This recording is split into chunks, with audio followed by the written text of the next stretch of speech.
So going back to Frank Amadeo, how close are you to being done with this book? I'm probably a week away from being done. A week away? Yeah, from being done. Then I have to send it, have a bunch of people read it. Oh, okay. You know, who reads it for you?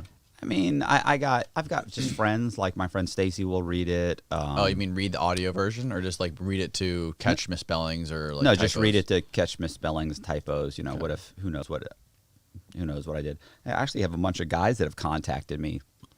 I had this chick that read one of my books and called a bunch of. She had bought it, read it, contacted me and said, "Look, you know, you got a few typos." And I was like, "Really?" She goes, "Yeah." She goes, "Do you want me to read it and catch the typos?" I was like, "Sure." She did a great job. Wow. That's amazing. So, you know, people have to read the book. Somebody might. I really want Frank to come on this podcast, but I don't think he's going to do it. I don't know. Mr. Amadeo. I don't know. I don't know what happened with that. Does he know that you're selling shirts with his face on it? I'm actually not selling shirts. I'm actually not. That's nice. You're trying. No, I'm not. If you look at, there's none on the store. You took them off? That's smart. Yeah. I sent it to you, just like, hey, look at this. Oh, that was like a dry run. Yeah, I didn't. But Okay. they're not on the. They're That's not in smart. the store. Yeah. His story's on. Like I have a shirt with his story on it. Oh, okay. It's Insanity. That's got a little picture of him, but it's a little tiny picture. It's not like not like the one you saw. Yeah. So That's great. is anybody watching this thing? No, nobody's watching. Yeah. 200 people. 200 people in the chat right now. Do you pay attention to anything going on in the world like of real estate or in the world of finance? I watch Graham Stephan sometimes. Graham Stephan? Yeah, I watch him sometimes. Really? Yeah. Who the Why hell do you is watch Graham him? Stephan? We had him on the podcast. Yeah, he's great. I mean, it's unrealistic. Some of the stuff, like the houses that he talks about and stuff, it doesn't really relate to Florida. You know what I'm saying? Like you're buying a $2 million house or a $1 million house, or okay, well, people getting into real estate, you know, aren't typically buying those types of properties. But overall, basically everything he's saying is accurate. I watched one the other day who talked about credit. Yeah, he's actually has a lot of really solid information. Yeah, he's got about solid credit and how to like super build solid. your credit up. It's like really cool stuff. Yeah, he's a smart kid. Yeah, he's great. But you know, the only problem is when he starts talking about like, you know, as soon as he starts saying $1 million, $2 million, or you're like, gee, are you serious? I mean, as soon as I hear those numbers, I'm like, and then you know, but it's California. You can buy a ranch in California for $2.5 million. The same one you'd buy here for $150,000 or $200,000. I know, it's insane. It is outrageous. I was just looking in Texas, the price to buy a house, like you would look at a house on the beach here that would go for like $5 million. Right. You can buy a house identical to that in Texas for like $300,000-$400,000 grand. Is it on the beach though? Yes, on the like same. I'm talking about like the same exact house, Same both on setup. the water, but it's like 3 times the price here at least in Florida on the Gulf Coast. It's insane. I look at houses in Ybor City where I was buying them for $40,000 and $50,000, $60,000.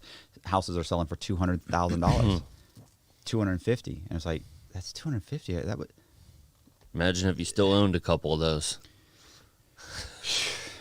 yeah. Well, that's that boat sailed. Do you think Graham Stephan is all the numbers that he talks about and all the big money he talks about? Do you think it's I mean, I think legitimate? it's yeah.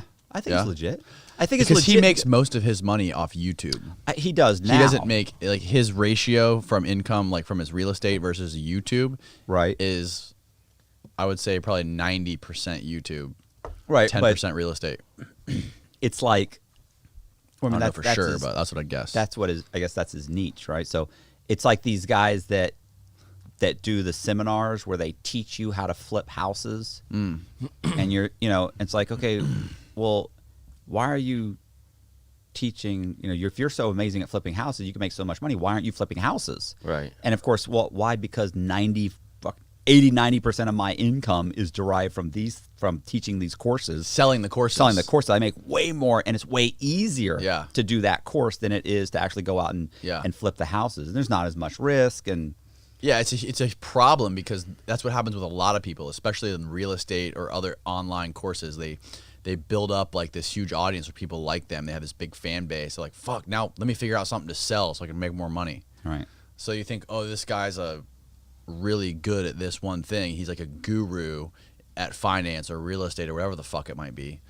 selling cotton candy, and they just sell that thing because it's just an additional revenue to their income from but YouTube or eventually, their media. A their lot videos. of times, it eventually becomes their entire revenue. Right. You know what I'm saying? Like you're a stockbroker giving stock advice, and before you know it, you're not really buying. You're and not selling even a any stock stockbroker at all. anymore. Yeah. You're making more money Yeah. doing that. Yeah. So, I'm sure that's what's happened with There's a lot of guys like that. Yeah, I'm sure that's what happened with Graham Stephan. He probably started the channel off just to do it, have something to do it on the side. Maybe I can build it up. It'll be a little bit extra money. And the next thing you know, he did it for a year or so. And the next thing you know, it probably started ballooning up. And he started realizing, hey, if I really focus on this. It makes him more money to focus on Right. making the content than it does to actually do the stuff he's talking about. Right.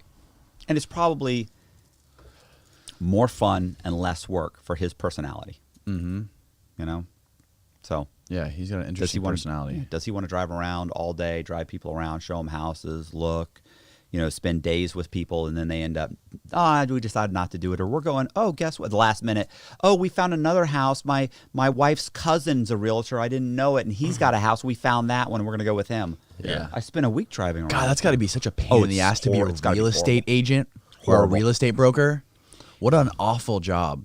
It really is. It's a horrible job. Rehabbing's a horrible job. Being a mortgage broker is a horrible job. You get these people that come in. Lousy. They come in. They waste your time. You tell them to get all these documents. They lie to you. I love it when people would come on and just blatantly lie to me. And then you say, okay, I need this and this and this. And they're like, I don't have that. Really? So you make $200,000 a year working for this law firm, but you can't provide a W-2 or your taxes. Yeah. Stop it. What are you doing? You pull their credit. It's crap. You're like, what are you doing? Don't lie to me, bro. I'm trying to help you here. Tell me what the deal is. I'll figure it out. But they just suck. People suck. That's why I started getting rid of all the people. They were too hard to deal with. So I just started fabricating all the documents and making fake people. Like This is too much work. There's too much problem. It's easier to dealing create with these fake guys. people.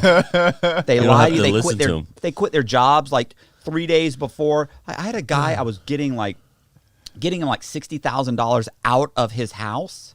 So your closing's on like Tuesday, and then like on Monday he knew the closing was the next day. Like he walks in and quits his job, and they call Jesus. the mortgage company calls like the day before and says, hey, does Mr. Johnson, work there? And they go, well, actually he did, but he just quit. He's leaving with his boxes right now. And you're like, What the fuck? They would actually call the day before closing? yeah, I've had them. You know what's so funny?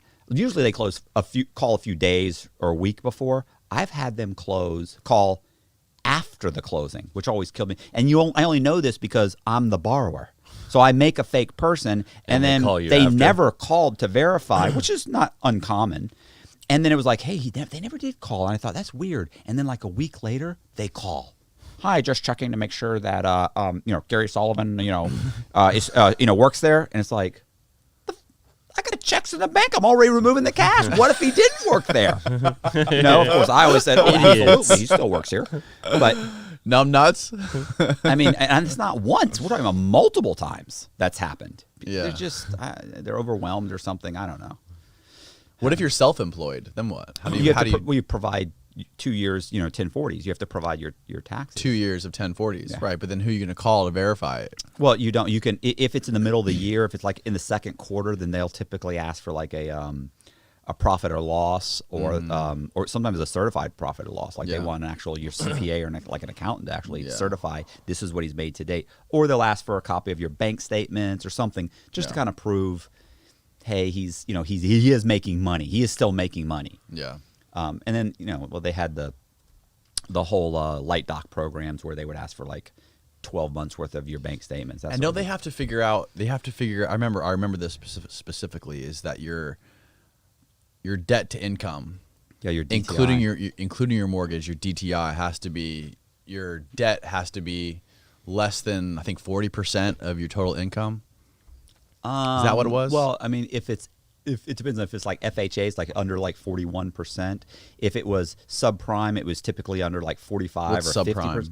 It's like where the banks are just making their own rules. Okay. If it's conventional, so the banks can make those rules for themselves. It's Yeah, not like a standard. no. There's no like federal guidelines. no, for that's that. if it's if it's standard, like a conventional loan, Yeah. which is like set by Fannie Mae or Freddie Mac, then those are considered, conventional loans. Those are the ones with the really good interest rates because you're borrowing from the Fed.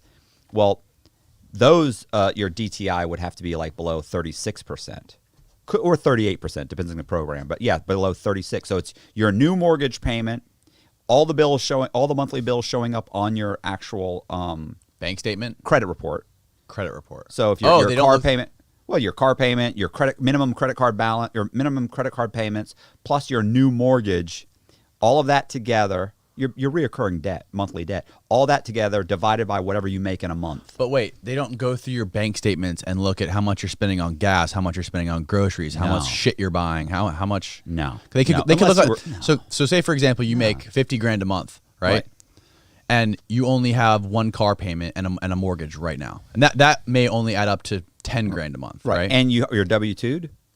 Are you an employee or are you self-employed? Self-employed. Well, then they would ask for your 1040s. Like, hey, if you made 600,000 last year and let's say 590,000 or 550,000 the year before, which is basically $50,000 a year, and you said, hey, it's now July and I've been making 60,000, they already have something to base that off on. We got 2 years taxes that show he makes about 50,000. So now they're going to look at your bank statements and say he's making 100,000. He's spending this much every month going out to pay employees and whatever. He still has about 100,000, about 50,000 left. Plus, he's got. Then they might. That's assuming they don't request a CPA to do a certified Right. I guess year to date.